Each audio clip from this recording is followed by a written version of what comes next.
सप्रेम जय भीम. योगेश सरांनी गाण्याची सर्व पार्श्वभूमी सांगितलेली आहे. मला फक्त त्याच्यामध्ये एवढं सांगायचं आहे की अस्पृश्यता स्वातंत्र्य प्राप्तीच्या काळामध्ये अगदी उच्च स्तरावर होती. त्यामुळे बाबासाहेबांनी खूप शिक्षण घेतलं, ते बॅरिस्टर होते.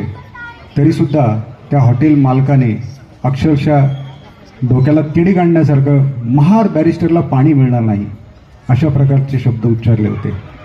आणि अर्थातच जसं योगेश सरांनी आता सांगितलं आपल्याला या ठिकाणी, सोनबा येवले हा लाकूड तोड्या तिथे जवळच होता. त्यांनी हे पाहिलं, त्याला खूपच वाईट वाटलं.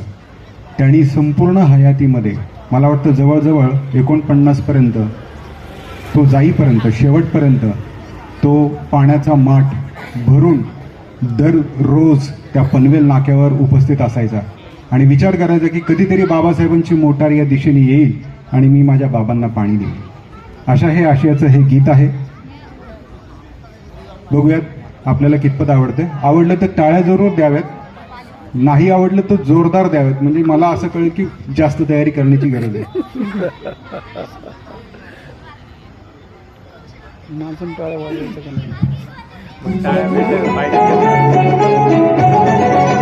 हे पाणी आणले मी, हे पाणी आणले मी, माठ भरून हे घोट भर जाऊ पिऊनी. हे पाणी आणले मी, माठ भरून हे घोट भर जाऊ पिऊनी. हे पाणी आणले मी.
पाणी घेऊन वाट पाहिली.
भर